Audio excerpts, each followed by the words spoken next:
साल 1739 दिल्ली अपने वैभव की ऊंचाइयों पर थी, लेकिन भीतर ही भीतर खोखली हो चुकी थी।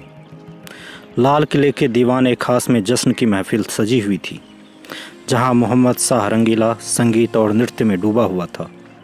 दूसरी ओर फारस के निर्दयी नादिर शाह के कदम भारत की भूमि पर पड़ चुके थे और वह दिल्ली की ओर बढ़ रहा था। लाल किले का शाही शीश महल महंगे कालीनों पर नर्तकियां थिरक रही थीं। उस्ताद तानसेन के शिष्यों की परंपरा से निकले गायक अपनी आवाज़ का जादू बिखेर रहे थे। महल में शराब और शबाब का दौर जारी था। मोहम्मद शाह रंगीला ने जाम उठाते हुए कहा कि आज की रात खास है। ए नर्तकियों, हमें ऐसा समा चाहिए कि यह रात इतिहास में दर्ज हो जाए। महफिल में मौजूद वजीरों और अमीरों के चेहरे पर हल्की घबराहट थी, क्योंकि उत्तर पश्चिम की सीमाओं से खतरनाक खबरें आ रही थीं। नादिर शाह दिल्ली की ओर बढ़ रहा था, लेकिन कौन बादशाह को बताने की हिम्मत करता। रंगीला को तो बस संगीत और इत्र की महक से मतलब था।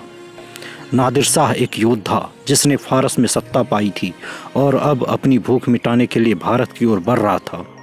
करनाल की लड़ाई 1739 में उसने मुगल सेना को कुछ ही घंटों में पराजित कर दिया। दिल्ली के तख्त पर बैठा बादशाह एक कमज़ोर आदमी है, हम इसे सबक सिखाएंगे, नादिर शाह ने अपने सेनापति को कहा। मार्च 1739 में नादिर शाह ने दिल्ली में प्रवेश किया। दिल्ली के लोग समझ ही नहीं पाए कि क्या हो रहा है। पहले तो लगा लोगों को कि नादिर शाह सिर्फ कर, टैक्स और सोना लेने आया है, लेकिन जब दिल्ली में कुछ सैनिकों ने फारसी सैनिकों पर हमला किया तो नादिर शाह ने भयानक आदेश दे दिया और उसने कहा कि कत्लेआम करो। सुबह होते होते दिल्ली की सड़कों पर लाशों के ढेर लग गए, हजारों लोग मारे गए। लाल किले से नादिर शाह की तलवार चमकती दिख रही थी। जब नादिर शाह ने दिल्ली में जनसंहार किया, तब भी मोहम्मद शाह रंगीला की रंगलियाँ जारी थी। उसे उम्मीद थी, मोहम्मद शाह रंगीला जैसे नाकारे बादशाह को ये उम्मीद थी कि चमत्कार होगा और नादिर शाह चला जाएगा। लेकिन नादिर शाह ने उसे बुलवाया और अपनी तलवार निकालकर कहा, बादशाह, अब भारत का तख्त फारस के ताज के अधीन होगा। मोहम्मद शाह गिड़गिड़ाया, रोया, मिन्नतें की। उसने महंगे हीरे जवाहरात, हाथी घोड़े और आखिरकार वह चीज़ भी सौंप दी जो मुग़ल साम्राज्य की शान थी, कोहिनूर हीरा को भी उसने नादिर शाह के हवाले कर दिया।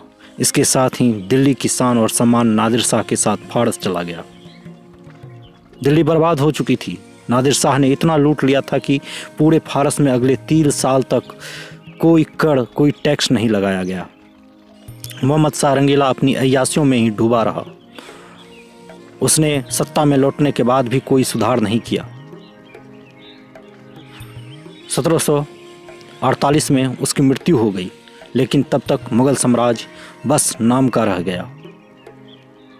इस कहानी से हमें यह सीख मिलती है कि जब राजा अय्यास हो जाए तो वह साम्राज्य नष्ट हो जाता है, उसका नष्ट होना तय है।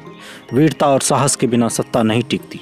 इतिहास उन्हीं को याद रखता है जो संघर्ष करते हैं, न कि वे जो शाही महलों में मदहोश रहते हैं। धन्यवाद।